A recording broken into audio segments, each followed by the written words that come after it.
بسم اللہ الرحمن الرحیم لا حول ولا قوة إلا بالله العلي العظيم. أعوذ بالله من الشيطان الرجيم. بسم الله الرحمن الرحيم.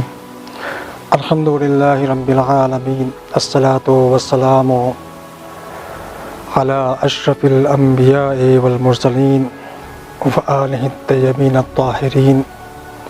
أما بعد. هذا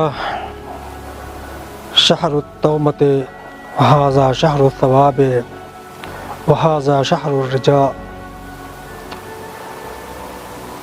جیسا کہ اس حدیث شریف میں بھی متوجہ کیا گیا ہے ماہ رمضان کے حوالے سے کہ ماہ رمضان کیا ہے. وہ مہینہ کہ جو رجاء کا مہینہ، امید کا مہینہ ہے، وہ مہینہ جو مہینہ توبے کا مہینہ ہے. اسی حوالے سے آج ایک عنوان کو منتخب کیا ہے کہ جو روح عبودیت ہے، جو کہ ماہ رمضان وہ مہینہ ہے کہ جس کے اندر انسان پہلے سے زیادہ خدا کی بارگاہ میں حاضر ہو سکتا ہے. اپنے دل و دماغ کو، اپنے ذہن کو، اپنے جسم کو ہر طریقے سے خدا کی بارگاہ میں پیش کر سکتا ہے اور اس کی اطاعت اور عبادت میں لگا سکتا ہے. اور اپنی زندگی کہ جو بہت ہی مختلف تاریکیوں سے گزرتی رہتی ہے، اس کو نورانی منزلوں میں پہنچا سکتا ہے. اور اس نورانی منزل میں پہنچنے کے لیے سب سے پہلے جو چیز لازم ہوتی ہے وہ عبودیت ہے، بندگی ہے. انسان جتنا زیادہ خدا کے نزدیک ہوتا ہے اتنا زیادہ وہ کمال عبودیت کی طرف جاتا رہتا ہے. اور یہ ایک ایسی صفت ہے عبودیت کہ جس پر بزرگوں نے، ائمہ نے، معصومین نے فخر کیا ہے. بلکہ ایسی چیز ہے کہ جب ہم نماز پڑھتے ہیں اور تشہد میں آتے ہیں تو اپنے نبی کریم کے لیے ایسی ہی صفت کا استعمال کرتے ہیں. اشہد ان محمدً عبدہ ورسولہ. ہم گواہی دیتے ہیں کہ نبی کریم اللہ کے بندے تھے اور اس کے رسول تھے. یعنی بندگی، عبودیت ہی ایسی صفت ہے کہ جس کے ذریعے سے انسان بہت آگے چلا جاتا ہے، خدا کی ملاقات تک پہنچ جاتا ہے.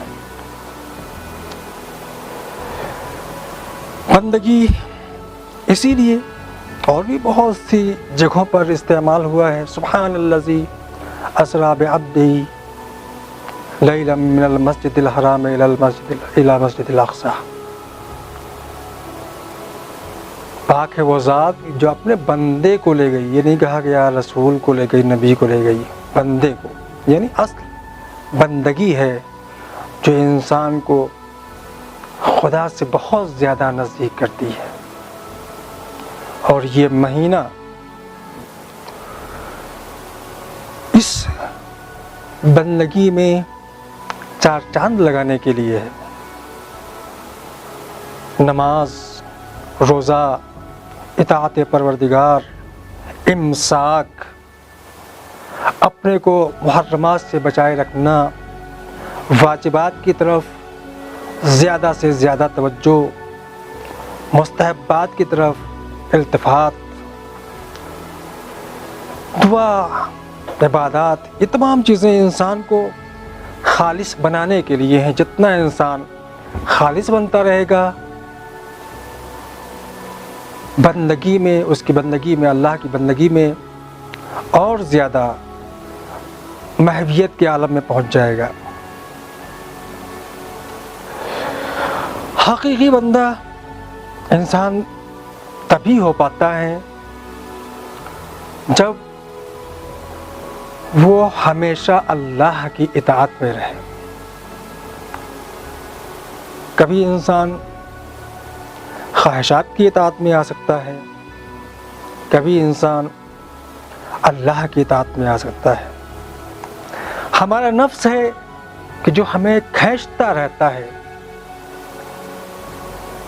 ایسی چیزوں کی طرف، ممکن ہے وہ ہمارے لیے لذت بخش ہو لیکن وہ چند وقتہ ہے، کچھ گھڑی کے لیے ہے۔ ہم خواہشات کی پیروی کرتے ہوئے، اس کی اطاعت کرتے ہوئے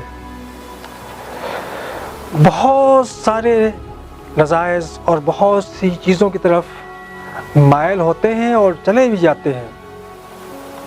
ممکن ہے اس سے ہم کو خوشی حاصل ہو، لیکن وہ خوشی کہ جو ایسی خوشی ہو وہ چند وقتہ ہوتی ہے۔ لیکن اگر ہم خواہشات کے بجائے، شیطان کے بجائے، ابلیس کے بجائے اللہ کی اطاعت کریں، اس نے جس طریقے سے ہم کو زندگی بسر کرنے کے لیے کہا ہے، اگر ہم اس کی طرف جائیں تو ہماری زندگی خوشیوں اور سعادت سے لبریز رہا کرتی ہے۔ وہ خوشیاں کسی ایک زمانے سے، کسی ایک وقت سے مخصوص نہیں ہوتی، بلکہ وہ خوشیاں ہمیشہ ہمیشہ کے لیے ہوتی ہیں۔ ممکن ہے جب ہم نماز پڑھنے جائیں، ممکن ہے جب ہم روزہ رکھیں، ممکن ہے جب ہم کوئی دوسری عبادت کریں تو ہم کو سختیاں محسوس ہوں، لیکن یہ سختیاں وہ سختیاں ہیں جس کی لذتیں بہت زیادہ ملنے والی ہیں، جس میں خوشیاں بہت زیادہ ملنے والی ہیں۔ جب آپ کمال کے راستے پہ چلتے ہیں تو اگر اس میں تھوڑی بہت سختیاں بھی آ جائیں تو وہ سختیاں در واقع سختیاں نہیں ہوتیں، بلکہ وہ ایسے زینے ہوتے ہیں کہ جن پر چڑھ کر ہم عظیم سعادت سے ہمکنار ہونے والے ہوتے ہیں۔ خدا سے دعا ہے، پروردگارا، یہ جو بندگی کا مہینہ ہے، یہ جو امید کا مہینہ ہے، یہ جو سعادت کا مہینہ ہے، یہ جو توبہ کا مہینہ ہے، پروردگارا ہم کو توفیق عطا فرما کہ ہم ہر طریقے سے تیری بارگاہ میں حاضر ہو سکیں، اور جو جس طریقے سے تو ہمارا میزبان ہے، ہم بھی یہ شرف حاصل کر سکیں کہ ہم تیرے حقیقی مہمان بن سکیں۔ والسلام علیکم ورحمۃ اللہ وبرکاتہ۔